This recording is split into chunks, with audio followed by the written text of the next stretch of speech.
2, 1, 2, 1. We are one world, and another world, and a world. 1, 2. Aloha. This thing doesn't have a microphone? There was one time we forgot to plug this in and it worked anyway. So I think it may pick up something just on Wi-Fi. That's right. Yeah. You do have sound, and there is a microphone in there. Okay, so let's just go with that. Okay. There is a microphone in there, I'm pretty Yeah. sure. One world, Yes. and another world, and a world. Okay, guys, we've got something. It may not All be right. quite normal, but So are we ready to go? around?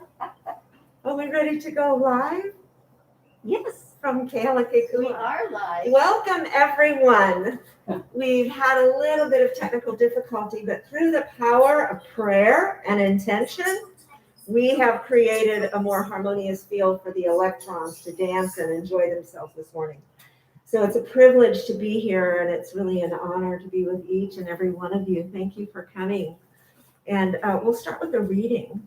That's usually the way that we start our service. And this is from the Science of Mind magazine.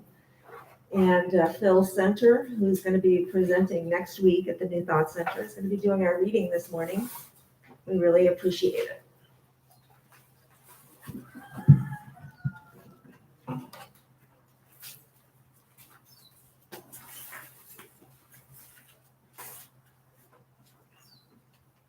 Okay.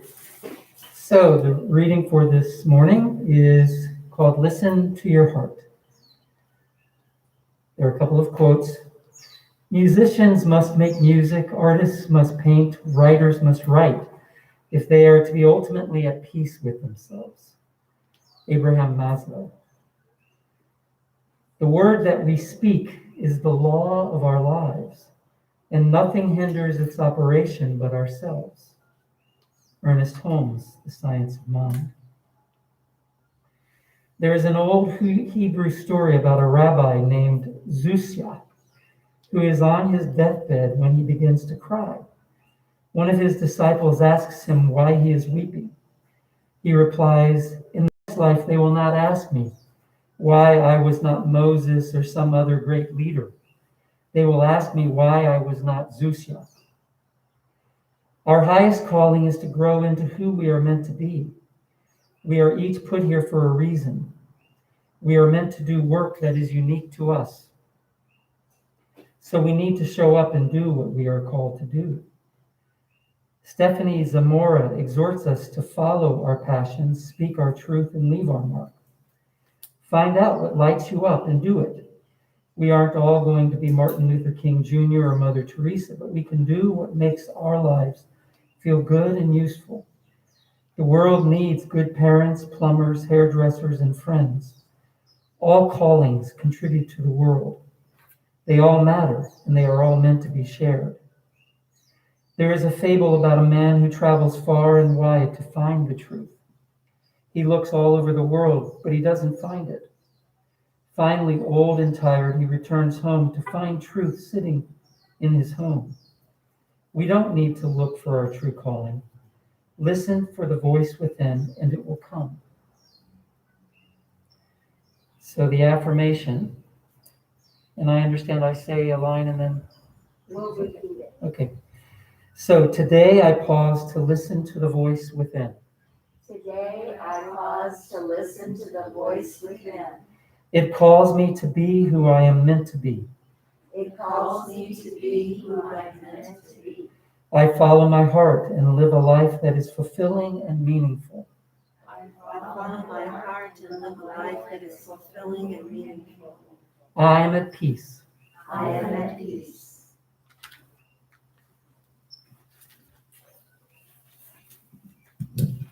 Thank you so much.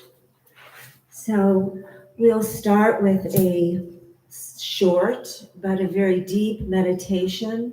I think everyone here is a seasoned practitioner, and I didn't even know what the reading was going to be today when I had thought that our deepest meditation is to listen.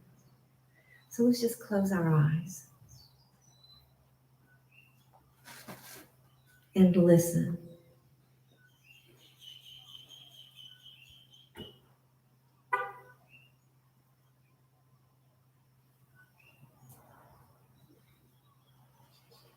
Listen to the breath coming in through the nostrils, following the in-breath all the way to the toes.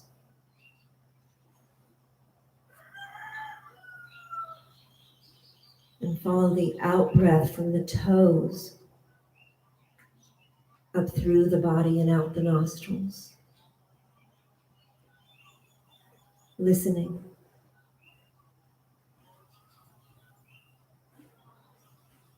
Listening to the sound that life makes as it fills us with the blossoming of nature.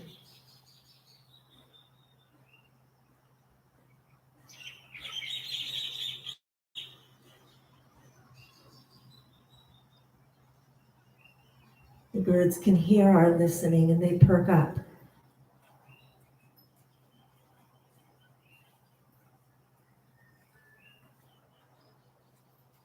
The symphony of life inside of us is the treasure.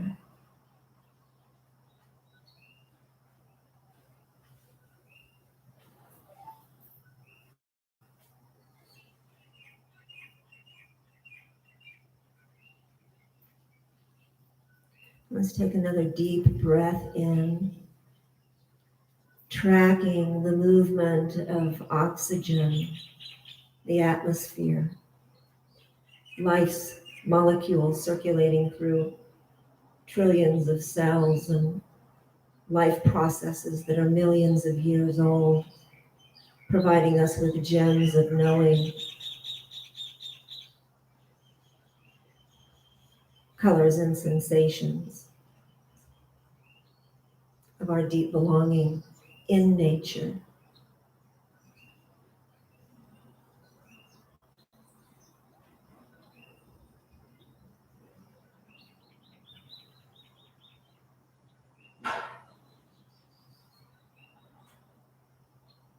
And as you open your eyes, continue to listen to the symphony of nature that we're a part of. We're not actually in nature, we are nature. And every flutter of an eyelash or thought moving subtly through the heart, affects all the worlds.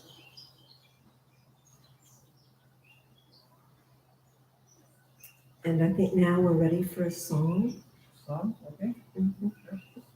So as you come out of meditation, Manuel provide us with some music to ease our sense of interpenetration.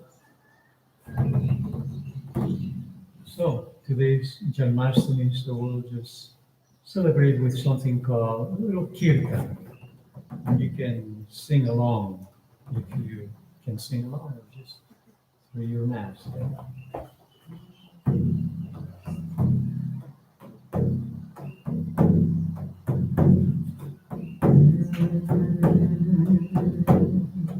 Hari Bol, Hari Bol. Hari Bol, Hari Bol.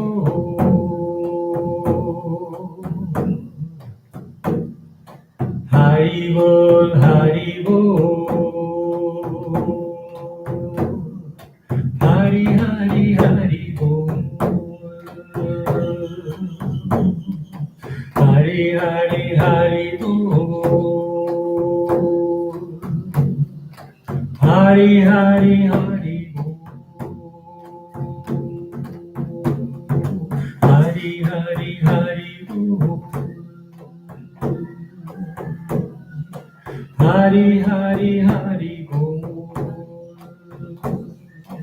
Hari Hari Hari Bol. Hari Hari Hari Bol. Hari Hari Hari Bol. Hari Hari Hari Bol.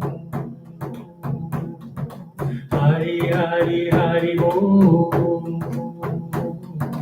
Hari Hari Hari Bol.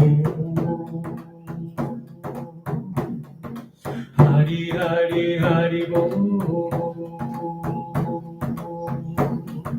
Hari Hari Hari Bol.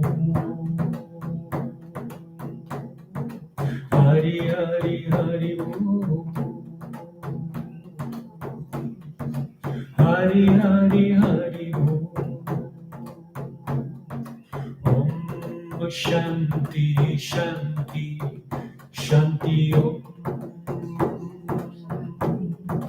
Om Shanti Shanti Shanti Om Shanti Shanti Shanti Om Shanti Shanti Shanti Om Shanti Shanti Shanti Om.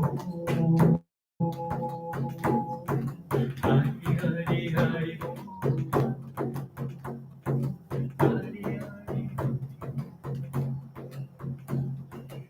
Hari Hari Hari Bol. Hari Hari Hari Bol.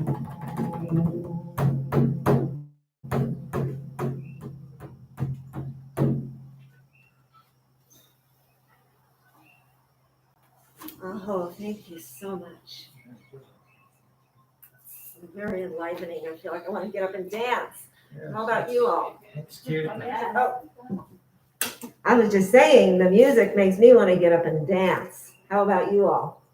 Maybe Manuel will play a little bit more of that kind of uplifting music for us. So for those of you who have been to the New Thought Center before, you know that this is a sanctuary for your soul. Who has not been here before? Please raise your hand. Alicia, hi. This is not your first time to a New Thought Center, correct? So I think I can take my mask off here, right? Yeah, okay, good. So Alicia, welcome. A very, very special welcome to you. And this is maybe a little bit different than you have known other New Thought Centers to be, or Science of Mind or Spiritual Living Centers, because we have no one minister. Everyone here is a minister bringing their particular magic to the feast. And everyone here has something to share that's deep and just incredibly important for our lives today. So the New Thought Center offers everyone unconditional love. That's the baseline. We don't always reach it. It's like Salvador Dali said, don't worry about striving for perfection. You will never reach it, right? So we have a particular tone that we want to reach. We have a level of enlightenment that we all know that we're capable of. And we all kind of fall short. Very few of us actually reach that tone at a continual moment. But in terms of introducing the New Thought Center, I know that everyone here, because you attune with this particular kind of sharing, that you'll enjoy possibly my opening the introduction to the center with a dream that I had this morning. And when I was laying in bed and my eyes opened, I thought, what a beautiful, listen to the birds, they're loving this. Dreams, yes! What if the world that we are living in right now is a training ground for what we are really capable of, which is creating magic, which is creating enormous healing.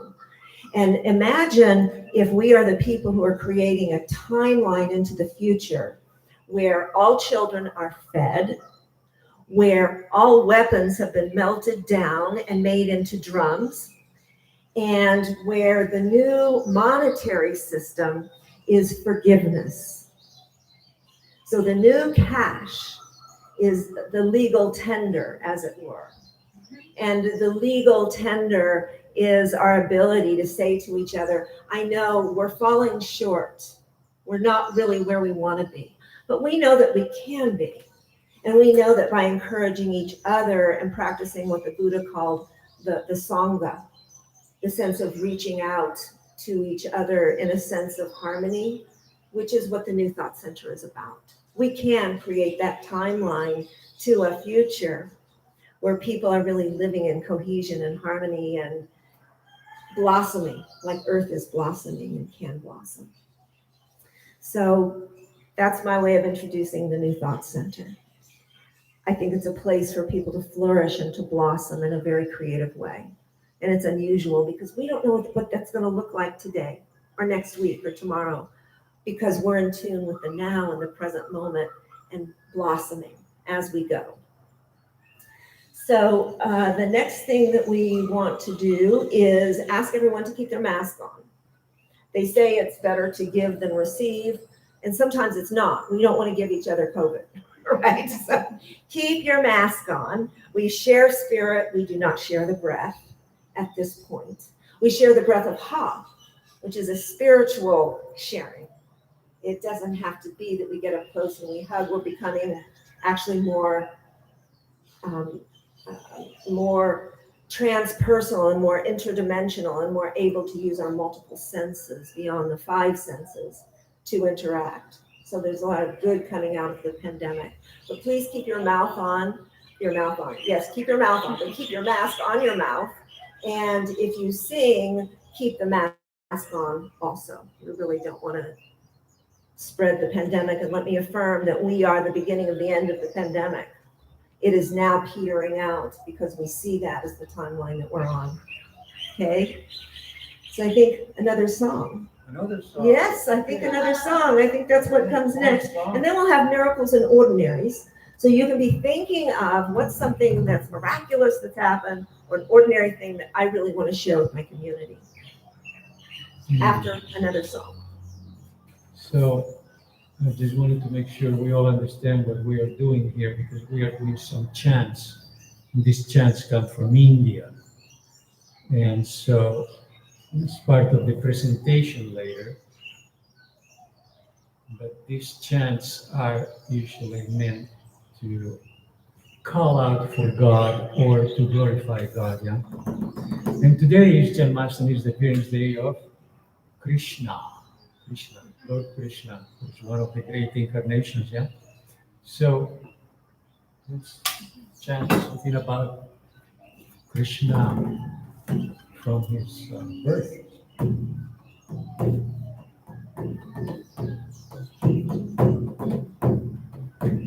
Hare Krishna, Krishna Krishna, Hare Hare, Hare Ram, Ram Ram, Hare Hare. Hare Krishna, Krishna Krishna, Hare Hare, Hare Ram, Ram Ram, Hare Hare Krishna, Krishna Krishna, Hare Hare, Hare Ram, Ram Ram, Hare Hare, Hare Krishna, Krishna Krishna, Hare Hare, Hare Ram, Ram Ram, Hare Hare Krishna, Krishna Krishna, Hare Hare, Hare Ram, Ram Ram, Hare Hare, Hare Krishna, Krishna Krishna, Hare Hare, Hare Ram, Ram Ram, Hare Hare Krishna, Krishna Krishna, Hare Hare, Hare Ram, Ram Ram, Hare Hare, Hare Krishna, Krishna Krishna, Hare Hare, Hare Ram, Ram Ram, Hare Hare Krishna, Krishna Krishna, Hare Hare, Hare Ram, Ram Ram, Hare Hare, Hare Krishna, Krishna Krishna, Hare Hare, Hare Ram, Ram Ram, Hare Hare Krishna, Krishna Krishna, Hare Hare, Hare Rama, Rama Rama, Hare Hare, Hare Krishna, Krishna Krishna, Hare Hare, Hare Rama, Rama Rama, Hare Hare.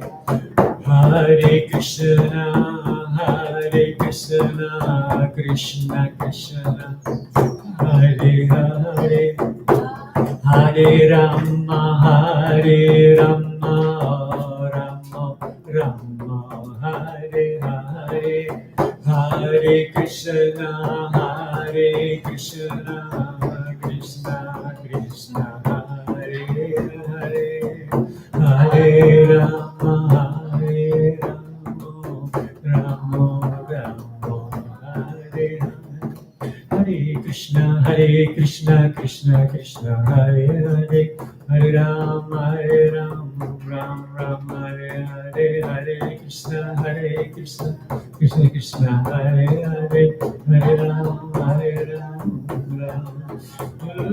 Hare Krishna, Krishna Krishna, Hare Hare, Hare Ram, Ram Ram, Hare Hare, Hare Krishna, Krishna, Hare Hare, Hare Ram, Ram.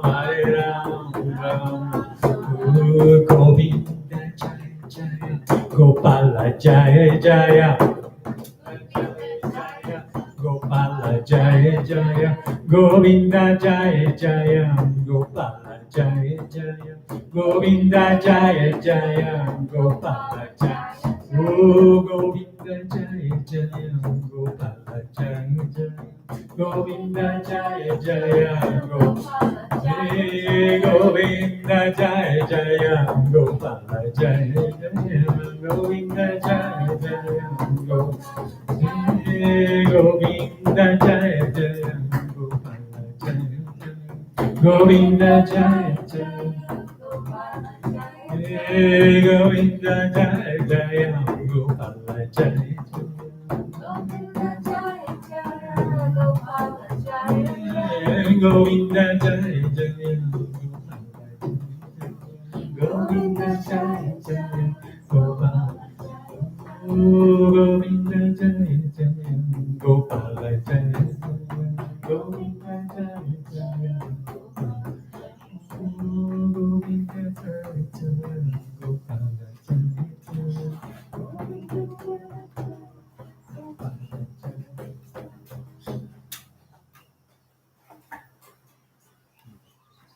Hari Bol, Hari Bol, Hari Bol. Mahalo. Mahalo, Manuel. That was beautiful. Fun. So this is our time for miracles and ordinaries. So it's a story, an anecdote, something that has inspired you this week, today, this year. And you said, who's ready? Please.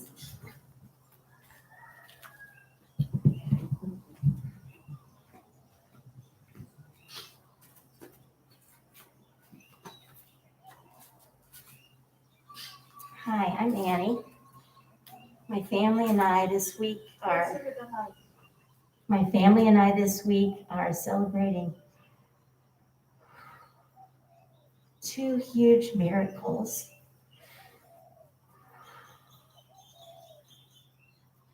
We're celebrating my son's 37th birthday, and we're celebrating his full recovery of more than a year of rehab. A little over a year ago, he was walking across the street in Seattle, and he was struck and run over by a hit-and-run driver. And we were praying and hoping and giving him all the support we could. I stayed by his side. He was on life support for 3 weeks. And all of a sudden he started to get better, and they were able to take him off, and he didn't remember who we were or where he was or what happened, but slowly, he's a very determined, strong person, and he was able to slowly recover and remembered and started walking and talking and feeding himself. And now he's back at work and he's doing really well. And so it's a huge miracle that not only did he celebrate his 36th birthday in the hospital, which we didn't even know if that was going to happen, but he's doing really well. So. Hallelujah! Gratitude. Huge. Thank you. Thank you so much, Annie. Hard to follow that one. Yeah, who's next?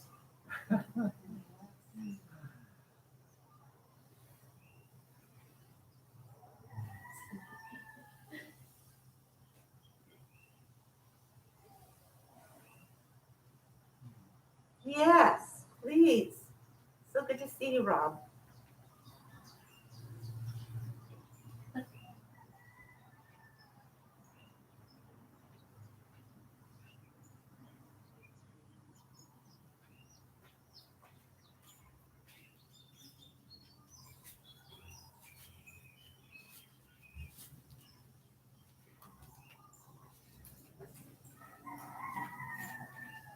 Thank you for being here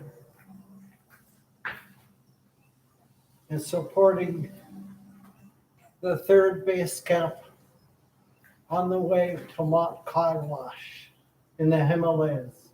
The third base camp. Get closer to the mic, please. Closer to the microphone, if you would. Hello. Better.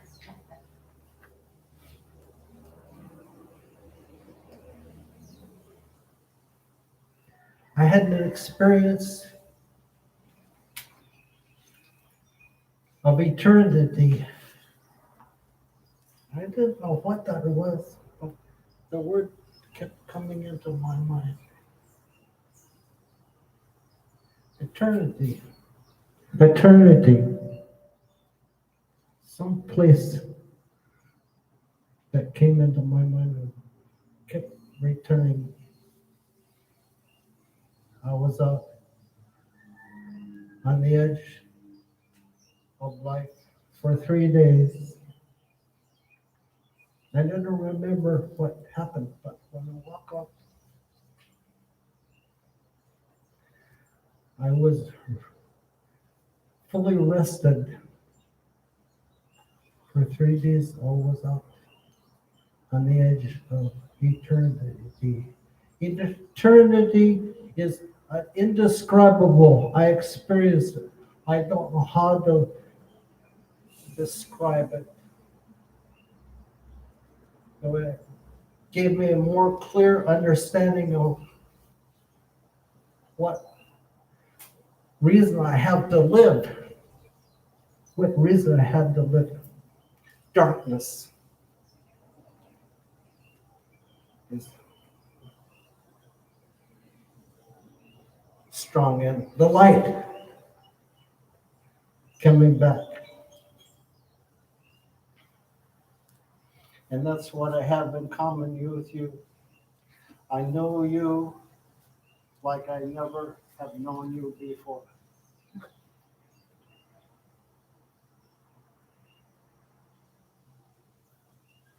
You have changed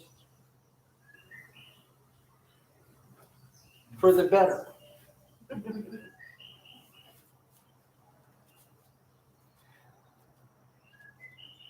I prefer to live on the edge of the borderland of reality and consciousness. I'll walk on the edge of the borderland between consciousness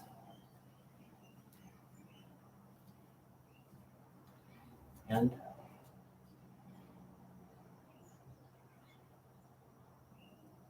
the other side, the borderland. I prefer to stay on the borderland. That's my place.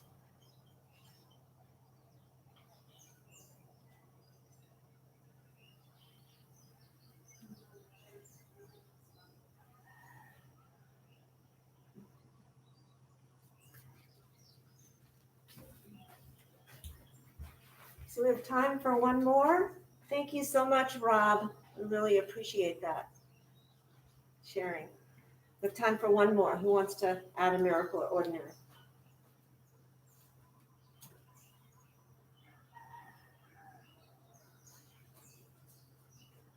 Anybody? Maybe so many miracles are going on that we hardly notice them anymore. You know, sometimes it's as Rob was saying, if you've had a health condition or had a near-death experience, and I know that a lot of people here have that sense of being close to the edge, and yet we choose to remain in this plane because the world needs stories like Rob's, and it needs stories like yours that help us to remember that we're so much bigger than our physical bodies, and our potential is so much greater than our biography. And so I think that's a walking miracle every moment that we live. It's just extraordinary that we vibrate at these higher frequencies, and joy is who we are. And the only thing that we need to do is remember it. So I have the great pleasure of introducing Manuel Roberto, who is a magnificent musician and a scholar, and has studied and transmitted the importance of sound healing in our world. You know, we are all vibration. Ultimately, that's who we are and what nature is. And with the beautiful music that you've already heard, I know I read somewhere that Manuel believed that when he first picked up an instrument, he automatically knew it and felt there was a past life connection, that it has actually been many, many years in the making, but also many lifetimes in the making. So when he speaks of his love for the Hindu philosophy and for Krishna, I want to assure you that that comes from a very deep place.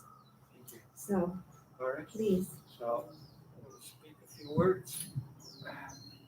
And I'll just maybe stand over here, I guess that would be the best way. For the video, I'll put it over here so you can all hear me well. All right.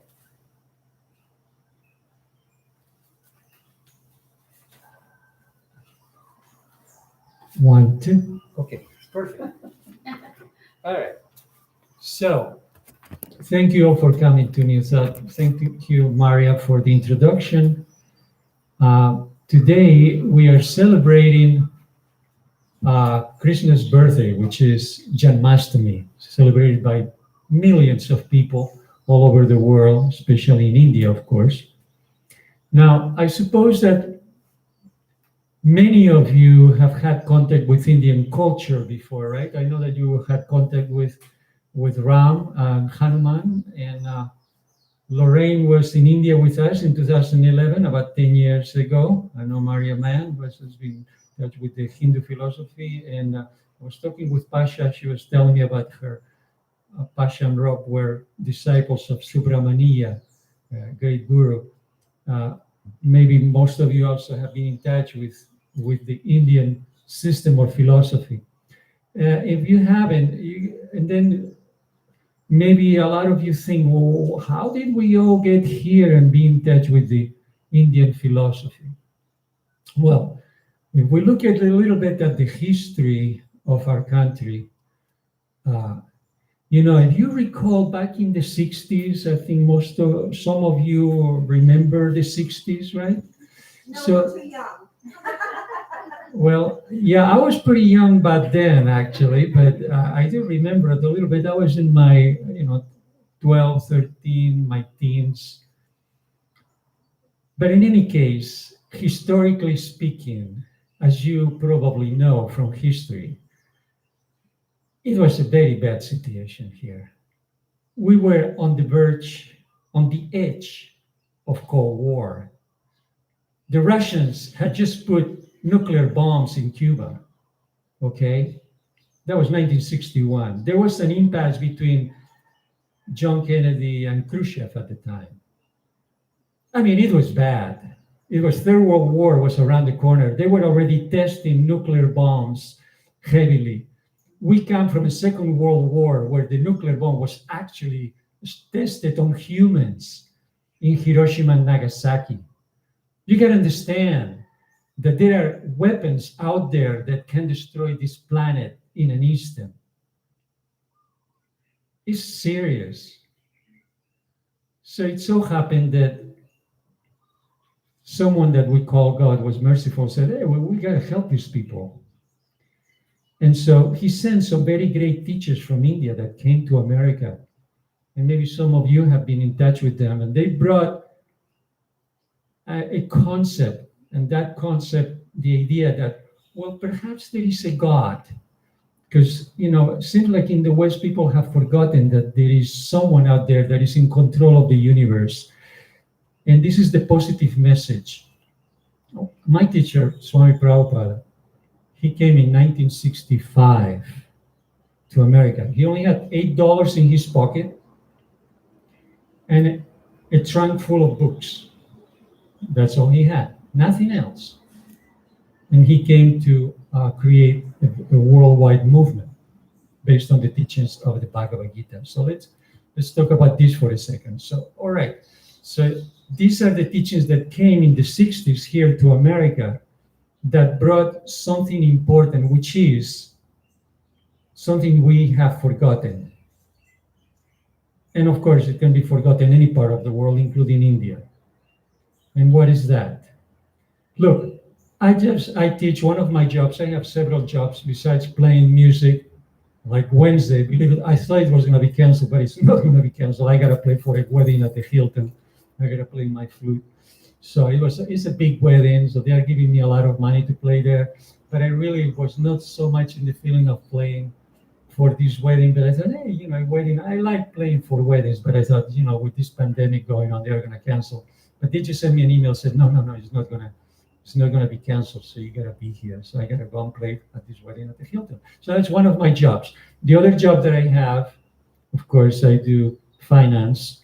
And of course, the other one is I teach at the high school, thanks to Pasha, who introduced me to the wonders of teaching in the schools. And you know something, if you want to get self-realized in a hurry, get a job with the DOE. My advice to you. Because when you teach those kids, they'll really teach you a few things. Those kids are my guru, really. They are my teachers because you can learn a lot of things from kids. And one of them is, of course, patience. You gotta really be very, very, very, very patient and understanding and try to develop a loving relationship with the kids. And I try to really know about them. So children are just wonderful, wonderful entities that can teach us a lot of things. So I was in this classroom, I was teaching physics in the high school. And I was supposed to show them a video and then talk a little bit about it. And it's a video that I'm very familiar with because I've been teaching physics off and on here in the same classroom for a while now. So in this video, which was produced, I think, by Nova, it shows that this is the current scientific theory of the how the universe was created. And we agree with it. No, don't have anything against the scientific theory, how the Earth came about, the origins of the Earth. Okay, so the Earth was a ball of fire. There was a lot of lava. There was a lot of volcanoes going on. And then about 4.5 years into the existence of the planet, just at the infancy of the Earth, because the Earth is over, according to scientific theories, over 5 billion years old. So 4 million years is just an infant. Mother Bhumi, Mother Earth was just a baby. At that time, another planet, this is scientific theory, another planet that they call Saya, a huge rock in the sky, huge, I mean bigger, almost as big as the Earth, came and hit the Earth at an angle. And from the explosion, from that big explosion of Saya hitting the Earth, the debris, after amalgamation over many years, created the moon. So the moon came from the planet Earth, according to scientific theory and according to analysis that they claim that were done on the rocks on the moon. And so the moon came from the Earth, they claim. Okay, we're not against that, sure. That makes sense. But the other thing that happened is that Saya hit the Earth in such a way that it tilted the axis of the planet in such a way that now it rotates like a wobble thing around the sun. And because of this wobbling effect, it creates the seasons. Spring, summer, fall, winter were created at that time.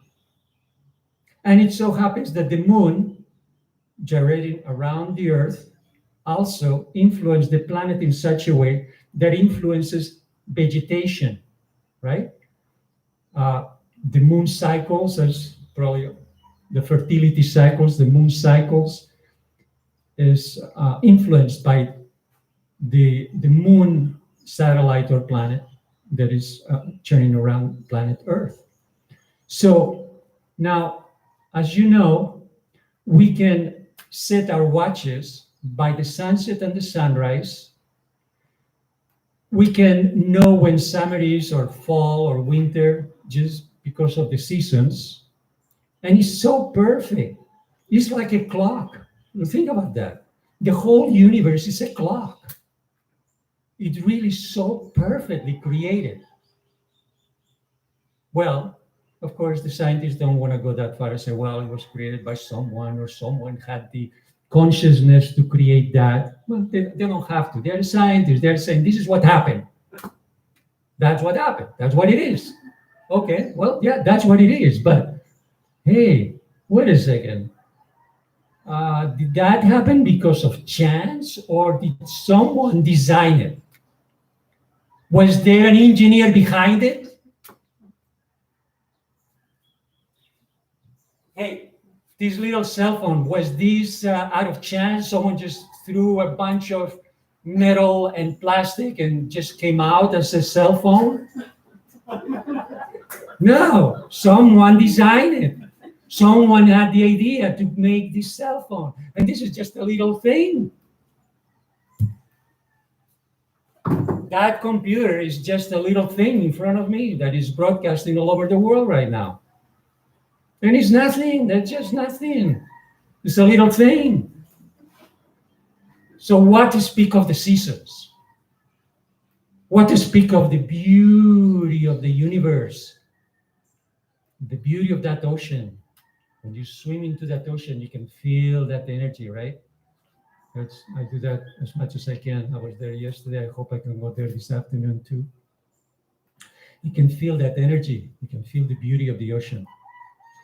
And then, of course, over time, water came into this planet. And actually the scientific theory of how water, the current theory that is being taught in the high schools and college, is actually the same as the Vedas. How water came into this planet is the same theory, the same concept that we have, which is that satellites with water came into this planetary system and brought water from another universe into this planet. And they confer that because there was some satellite that came in the 80s, I think Halley's Comet. And Halley's Comet had enough water, like enough to fill Lake Superior or something like that. So if you, well, if there is a comet that can have that much water, obviously there was at the time, many millions of years ago, all kinds of satellites with water that came from other universes. And they came into this planet Earth. And that is the history of how Mother Ganges came. If you remember, we were whitewater rafting in the Ganges back in 2011. And I think Lorena said, Mahesh, why don't you tell us the story of how Ganges, the Mother Ganges or the river Ganges came to planet Earth? And I told that story, which is in the Vedas, which is that one of the incarnations of God, heat pierced the top of the universe, and water came from the top of the universe, and that was Mother Ganges, that came into the Himalayas, fell into the head of Lord Shiva, and now we have the river Ganges. So it's the same story as what the current scientific theory is, that water came from outer universes to this planet. So everything is magically, I mean, if you look at the beautiful creation that we have, materially speaking, is all perfectly arranged, perfectly controlled by someone. It's not like it came out of magic and out of nothingness. So as soon as we forget that everything that we see has a designer, a creator, an engineer, as soon as we forget that engineer, we're going to get in trouble. We're going to have to wear masks. Yeah, that's where the masks come from. You forget that engineer, you're going to have to wear masks. Or you may have to die of COVID or whatever it is. But this is the positive image, the positive thought of the Bhagavad Gita, is that I'll just tell you about the main central theme, because I don't want to keep talking here we could be here for the next 10 days talking about this, like they do in India. In India it will be midnight, we'll be still talking about consciousness, right? So I just wanted to bring to your attention, this is the famous story of the Bhagavad Gita, the Song of God, which were the instructions given by Krishna to Arjuna in the battlefield of Kurukshetra. And of course, back in the 60s, there was the Vietnam War, and people wanted to know, whoa, what's going on? Who are we? Where do we come from? This is dangerous. We're going to go to Vietnam. We may be killed out there. There are jungles. There is mosquitoes. There is Viet Cong. There is Viet Cong could kill us. So everybody was wondering, the Russians have atomic weapons here in Cuba. How do we get out of this? So the message that is in the Bhagavad Gita, which was spoken in a battlefield, is that it's a very, very, very, very positive message. And I'm going to read it to you. This is there are many central verses, but these are the very important verses for us, especially if you are coming to New Thought Church, because it's very part of our New Thought philosophy. So I'll just read it for you. As a person puts on new garments, giving up old ones, similarly, the soul accepts new material bodies, giving up the old and useless ones. From chapter 2, text 23, the soul can never be cut into pieces by any weapon, nor can he be burned by fire, nor moistened by water, nor withered by the wind. Text 24. This individual soul is unbreakable and insoluble, and can be neither burned nor dried. He is everlasting, all-pervading, unchangeable, immovable, and eternally the same. And the last verse that I'll read today, text 25. It is said that the soul is invisible, inconceivable, immutable, and unchangeable. Knowing this, you should not grieve for the body. Okay, so what did Krishna just said here, which is one of the main points of the Bhagavad Gita? Basically, what Bhagavad Gita explains is that there are two energies, and the scientists are coming down to that. In fact, I just watched a video too that I was showing to the kids the other day. That there are two energies. One is the material energy, composed of, you can divide it into many different chemical elements, which we teach in chemistry class, but also you can divide it into 5 main elements: water, earth, air, fire, ether. All these 5 material elements, as mentioned in the Vedas, is what combined creates the material energy. But the material energy is, as the Buddhists say, and as we know, is always changing, is mutable, and is perishable. The material energy is perishable. The material body is perishable. It's just not going to last. So if you put your faith in something that is not going to last, you're going to waste your time because it's not going to last. But then, this is what Krishna says, there is something beyond that material body, which is what we call the soul, which is, what is it? Is anti-material energy. And the anti-material energy, which is what the scientists are coming down to now, is like, whoa, there is something else beyond this. There's something beyond the atom. There is something beyond the electrons. There is something beyond the protons. There is something beyond the beyond. You know, and there was these 2 scientists from Italy that won the Nobel Prize in Physics by discovering that there is an anti-material particle. And now they are trying to research and investigate what are these anti-material particles. Well, yeah, there is an anti-material particle, of course. But the anti-material particle is not a material particle. So therefore, it acts, behaves, and exists anti-matter. So what is the essence of that anti-material particle? Sat Chit Ananda. It's full of knowledge, is full of bliss, Ananda, and is eternal. So if the material energy is being destroyed and mutable and is going to disappear, the opposite is that it's always eternal. And if the material energy is full of envy, greed, well, then the material energy is the opposite, is full of bliss, love, joy. That's what we are after. We are after love, joy, and good feelings among each other, right? We are all after love. And that's what the Bhagavad Gita is teaching us in this principle. So how do we get there? We get there by remembering God, remembering God. There are two verses in the Gita. They are repeated twice. This is how important this is. This teaching is very important. And I don't know if you can get there, but listen, in this age,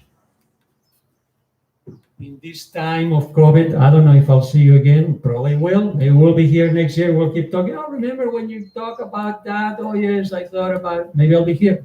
I may not be here. I don't know. I don't know if I'll be here or not. So I'm going to tell you something so that you can take home and think about it, because that is the essence of the Bhagavad Gita. And it's said twice. Man mana bhavan mad bhakto machahi man namaskuru. Man mana baban. Man mana baban. Always think of me. Man mana baban. Always think of me. Offer your obeisances unto me. Offer your sacrifice unto me. What does that mean? Always think of God. I don't care which religion you are following. You can be Christian, Muslim, Sufi. It doesn't matter. God has come under many forms and incarnations to this planet to tell us the same thing. Ultimately, all religions are going to tell you the same thing. What is that same thing? That we are not the body. The Buddha says, our Buddha nature. There is something beyond the material body. Christ says the same thing. So, all great teachers that have come to this planet they always say the same thing. They came to remind us of this, that there is a spiritual, anti-material, let's call it anti-material energy, which is eternal, which it cannot be destroyed, that is full of knowledge and is full of bliss. It's hard to believe and understand, but if you keep thinking about it, it eventually will make sense. And how do we get there? By thinking of God. Thinking of God. And how do you always think of God? Well, come to Sunday mornings to New Thought. The principle is association with like-minded individuals. If you associate with people that think like that, then you'll start thinking like that too. If you associate with people that like to kill others, or they like to, steal money or whatever, then you'll become like that too. So you basically tell me, in Spanish we say, we have the saying, dime con quién andas y te diré quién eres. Tell me who you are walking with, and I'll tell you who you are. So if you come and associate with other devotees, other lovers of God, then you'll eventually, that energy, that magnetic energy is going to, rub on, so to speak. And of course, thank you very much that we have someone like Pasha here, who was a teacher for over 20 years, right, Pasha? So yeah, I'm only 7 years into this, so I really don't know much about anything. But Pasha was there for 20 years. So if you want a job or something to do that is nice and that will help you to grow, it's in the schools. The kids will teach you one thing. Well, many things. And one of the things that I always try to tell the kids is that, well, look, kids, now you are 14 years old and you're full of life and you are very strong. But before you know it, you'll be out of high school. And before you know it, just like that, in the blip of a moment, you'll finish college. And then now you'll have a college degree, and you'll want to get married and get a job, because you got to maintain a family. And then you'll have 3 kids. And before you know it, you'll be 45 years old. And then you'll be 50. And then you'll be like me. You'll be in your 60s. Okay? Now, after your 60s, then you'll be 70, then you'll be 80. I don't know how long you're going to live, but at some point you will not be longer, you no longer will be in this planet. So right now, you have the opportunity to make this change in your life so that you can make your choices. And I tell the kids one thing, is that people don't plan to fail. I mean, have you ever seen anybody planning to fail? Let me see how I can go to jail, and let me see how, I'll just go drinking with my friends, and then I'll be caught by the police, and I'll get a DUI or maybe 2 DUIs, and I'll go to jail for a few nights, and then I'll meet somebody there that is going to teach me how to rob or steal. You think people plan to fail? No, people don't plan to fail. But people fail to plan. So, yes, maybe the kids in the high school are kids in terms of their material bodies are in the teenage years. We are also kids. We are not really, don't think that we are just so great or anything. We are babies. We're really babies because we have to really study these scriptures to really understand what's going on here and how can we get out of this body. How can we overcome the dualities of the world? Pleasure and pain, love and hate. We have to overcome these dualities so we can be happy, truly happy, which is full of joy, ananda. That's where we want to be. So in the meantime, we got to associate with other people. We got to remember in God. And you can remember God in many different ways. One of them is by coming to these classes or lectures or reading from the magazine that you have here, the New Thought magazine, or whatever. Reading from scripture, basically, is very important. Reading from scripture, you associate with like-minded people by song or music and glorification of the Supreme Lord. That's another one. Living a holy life, make sure that you live in a proper life with other people, like-minded people. It's like I just received a newsletter email from my alma mater, which is Berkeley. You know, I used to live in the People's Republic of Berkeley, and I'm graduate from UC Berkeley, and I just got the email, and it's telling people the Berkeley immune system. And I go, wow, Berkeley immune system. What is this all about? How to protect yourself from COVID?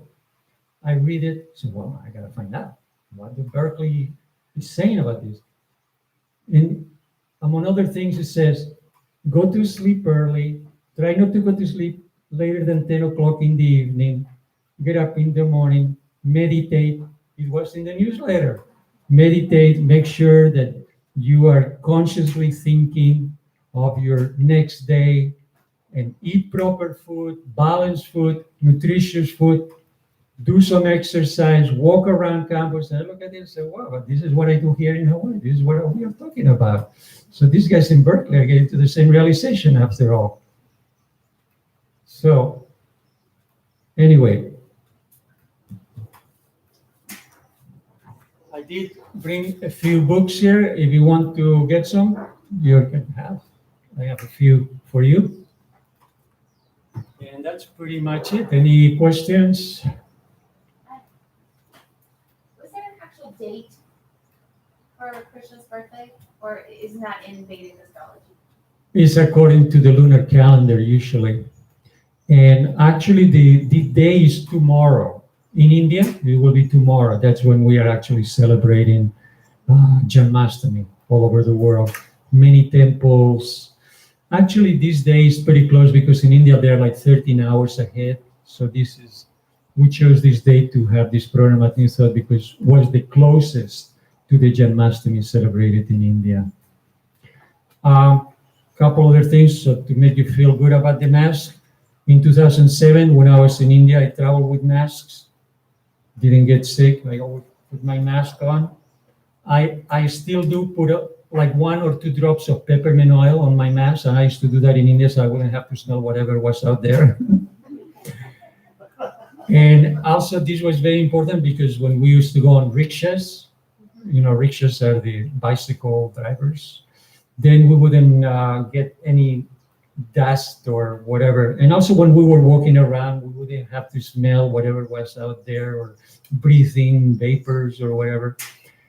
We used to wash our hands all the time, on the hour. Basically, I still do that. I work at the high school. I wear masks and I am washing my hands on the hour. Sometimes I'll leave the kids, say, okay, I'll see you in a minute. I'll go to the bathroom. If I touch something or whatever, I go to the bathroom, wash my hands. And social distancing, because if you are far enough from people, then you cannot get whatever they got. So and I learned that from a friend of mine who traveled in India for a long time and used to get sick, and he figured these things out. Also, the other thing is always drink water from a bottle that you can hear the click, so that you know that bottle is brand new, not somebody has put water in there and then you can open it. So different things, and also the food that you eat. Very careful with all the food. Whatever you put in your body is very, very crucial. So anyway, I don't have any other questions. Are you gonna sing and chant anymore? You want one more chant? Yes. Okay, one more chant. Play the flute. Play the flute. Well, I can only do one thing at a time. I only have two hands. We Maybe have next the- lifetime. The offering, maybe the flute is good for Oh, offering. okay. So, So I'll introduce the offering so people know, and when we get it introduced, then please play. That would be wonderful. Can you hear me? Can I ask one more question about the Krishna since we have lots of time? Fine with me. Mahesh, what is it? I was just wondering, is there an assumption, or are we supposed to know about when Krishna was born? Was he just eternal, and he was just reborn again? Oh, that's a good question. That's Please, I- Manuel, repeat the question so the Yes. audience. The question is, of course, this is a very advanced question. I didn't want to go into super advanced things. I wanted to keep it at a very simple thing so that everyone understands the basics of the philosophy. But this is a very advanced. Was Krishna always existing, or was he born at a certain point in this planet? Oh, that's your question, right? Yes. Okay. So that's a loaded question. We could be here really until midnight talking about that. But I'll be quick with you. Remember, Krishna, the incarnations of God, we are also in a sense incarnations. We're just little incarnations, but we are trapped in these material bodies. So the body of Krishna is not the same as our body.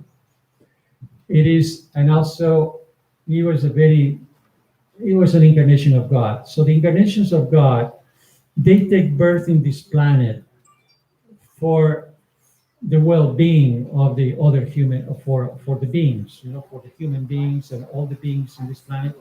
So when they come, they, as Krishna says, they are always existing. They are never born. And their body is never born either. So he always existed. And so he just came into this planet. There are other incarnations. In fact, we have one incarnation that just came recently that very few people know about that. That's the Anandamayi Ma, Jai Ma or Anandamayi Ma. So Ma, they asked her, where do you come from? Who are you? And she said, I've always been the same. When I was a baby and right now, I've always been the same. So in other words, the incarnations like Krishna have always been God. There is not a point where he was God now and now he's not God. No, it's always God. Remember that this whole planet was created at some point. We discussed that earlier. Imagine the power of whoever created the seasons. Very powerful. And that being can choose to be a baby. Now, that is the difference between our philosophy and other philosophies. Our philosophy says that the ultimate, supreme, powerful, the most powerful being in the universe can become a baby, can take birth in this planet. Other philosophies may disagree with that. Oh, no. God can never take birth in this planet. Why? Why do you want to limit God? You think God cannot be a baby? I don't know about that. How do you know that God cannot be a baby? Sure, he can be a baby. Why? To teach us love. How else would the father and mother learn how to love babies unless they had one? Remember, love is the ultimate energy, the ultimate power that moves all the planets and all the universes and everything. Everything is moved by love, not by hate. Hate is nothing. Love is what moves everything. And we gotta manifest love. Manifest love. We need more love in this world, not so much weapons and there is enough weapons to destroy the planet 20 times over. What we need is love. What do the other people want? How can we feed people? How can we give them food? How can we exchange food with one another? There are 6 exchanges of love. One is to give food, the other one is to take food. It's called Prashanam. Give food and take food. Give gifts and take a gift. Exchange gifts, so to speak.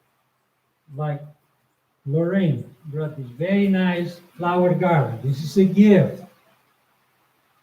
And this is a symbol of love, right? Because we have been friends for so long. We need 2 garlands. So this garland is a symbol of love. That's an exchange. And the other one is by revealing one's mind to one another. That's also a symptom or a product of love. You reveal your mind and someone is listening to your ideas. So when 2 friends get along and they talk to each other, they're revealing their mind. That is a symptom of love. So, yeah, God always existed. Of course, some people may disagree with me, but then if you disagree, then what do we have? The Matrix. If you watch that movie, which I'm into movies, but if you watch that movie, that's what the Matrix is about. Is let's have a world with no love, real love, no God, no love. Like, well, wait a second. Very well made, though. Great movie, but no love, huh? No devotion, no God. Okay, so now let's get away from the Matrix. All right. Thank you so much, Manuel. That was extraordinary, truly. And it's an extraordinary moment for each of us to share what's in our heart for the New Thought Center by walking up one at a time and making an offering, a financial donation, or a thank you on a piece of paper. A prayer is also a good offering for the New Thought Center. And I'm going to say something else at this moment that I think is a really beautiful offering for the New Thought Center also. I went online and checked again to see how the New Thought Center of Hawaii is listed in Google Business. And when I did that last time, about 4 months ago, there was only one comment recommending the New Thought Center. There's only one review for the New Thought Center of Hawaii. This place where Pasha has been holding down the fort. The board has been working like crazy to provide this space for us. And I felt that it was really important that we share with the New Thought Center how important it is. And I encourage, this is like 4 months ago, everyone, please go online, go to Google Business and write a review. And so, of course, I needed to do the same thing. So I went and I wrote a review. So now there were 2 reviews. And I checked this morning again, and there are still 2 reviews. So my call to you, my request to you, is to take 2 minutes, put in New Thought Center of Hawaii, reviews, go in, write a 5-star review, or just put in the 5 stars and say, thank you, Pasha, thank you, board. Thank you to Barry. Thank you to the presenters that come and offer so much. So I encourage you to make the offering here, and you can make an online offering. It doesn't cost you anything. And let the people that operate the New Thought Center know how much you care about this center. Okay? So you make your offering, we'll have a little music. Little music. So a little bit dancing music. Krishna played the flute, of course.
Thank you, Manuel. That was beautiful.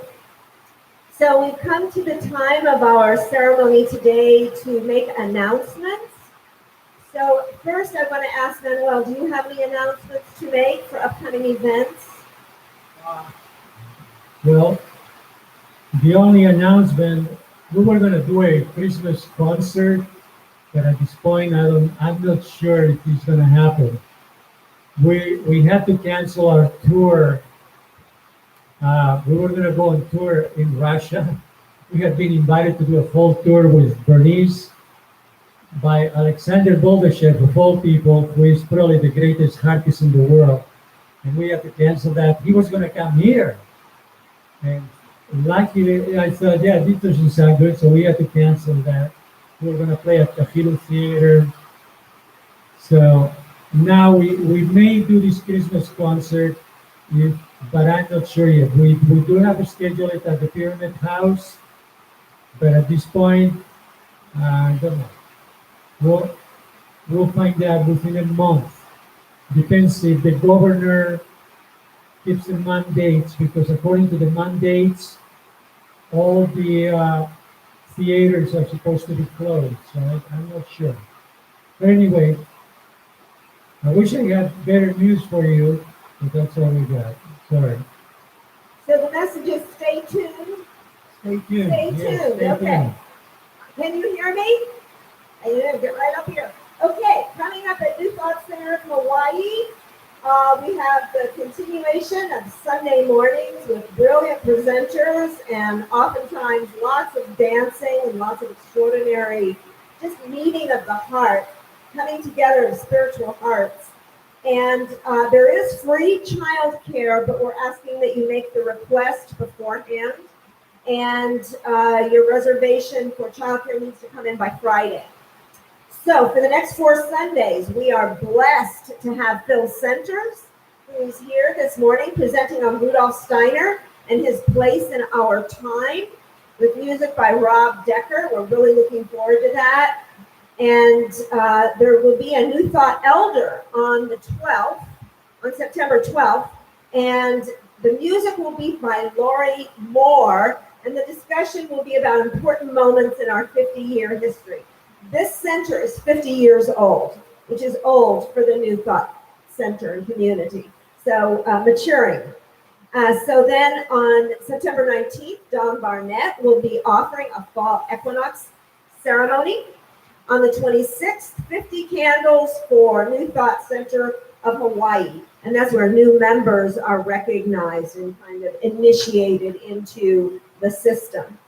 There is a produce giveaway today. You're welcome to get produce as you leave. And also the last Sunday of every month, there's a produce giveaway. So come and nourish yourselves on the goodness of others that are picking their fruit and their vegetables for us to be able to eat. There are service opportunities. One more event. First Sunday of the month is the healing meditation with the crystal bowls, and that will start up again in October. Service opportunities. We need volunteers for the Jubilee Planning Group, special person to recreate the Facebook page, Sunday service volunteers to do the greeting, the lay making, and to provide tech support and be greeters. So any way that you want to get involved, really just speak with Pasha or any person on the board, and they're open to hearing what you want to do. And then if you want to receive the newsletter, you can go to www.newthoughtcenterofhawaii.com and you can get the mailing list. So we'll do a very brief closing prayer before we have a final song. So let's have a bookend to what we began with, which was sitting and listening. So let's just all close our eyes and go into that treasure trove of the darkness of space. The darkness of space going back to the beginning of time, the beginning of light, what the Hawaiians call Po, the darkness before there was anything. And notice how that darkness may bring up some fear, but actually, because we know the history through the Kumulipo in Hawaii, through the Vedas, through the teachings of the shaman and the yogis, we know that wherever there is darkness, there also is its opposite. And out of darkness, the light comes. And that light at the origin of the universe is traveling through space across billions of years, light years of space-time, coming toward us. And we are receiving that light from the beginning of the universe in this very moment. And when we focus our intention into the heart and breathing in knowledge of that flame of light that gave life to us all, that flame of light that created the stars and the constellations, the galaxies and the planets, the rivers, the mountains, the streams, the cetaceans, the animals, the four-legged and the winged ones, all came from this great source that we are all a part of now in this moment. So breathing in the heart, cultivate gratitude for this gift of life and this day. And breathing out, let's send love and compassion to people in Afghanistan, in the American Southeast, where weather is crashing in upon people, to the Northwest, where there are fires, in South America, where there are fires, to all places around the globe where there are refugees and hunger and distress. Let us feel that energy of distress melt away. And moving into a light cauldron, it spins down and then arises back up as new life. And there we are on the timeline, the now, projecting ourselves into the future as an enlightened people, as a healed community, and as people who are willing to go the extra mile for each other. Breathe in and feel how powerful that is for each and every one of us. And breathing out in our hearts, by bowing our head, let's gently say namaste.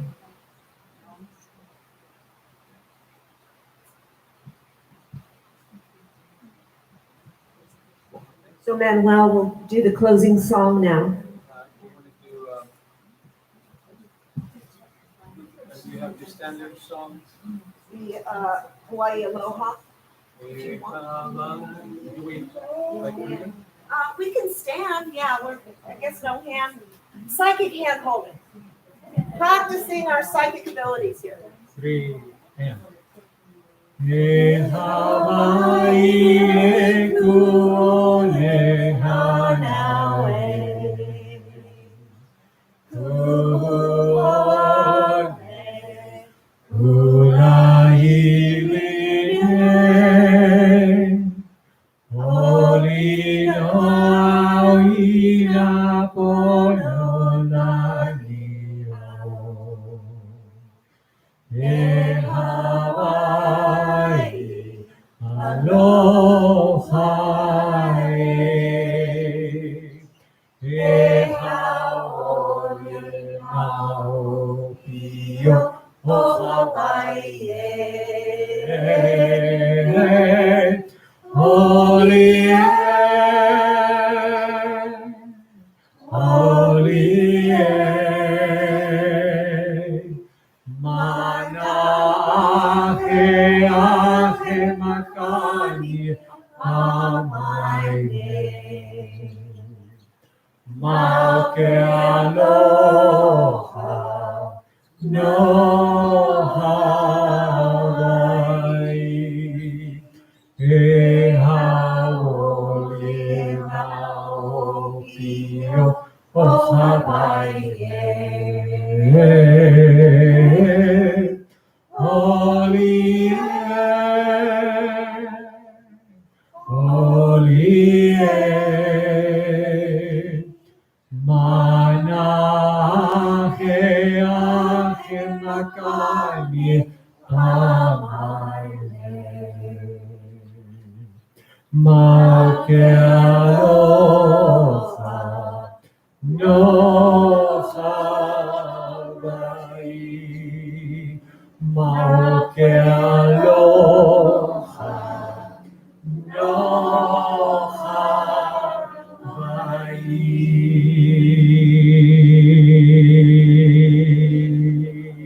Aloha.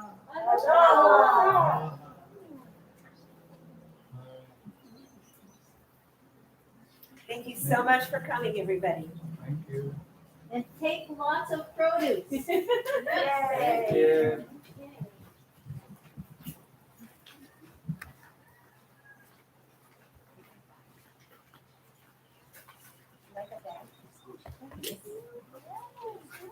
So you're presenting next week.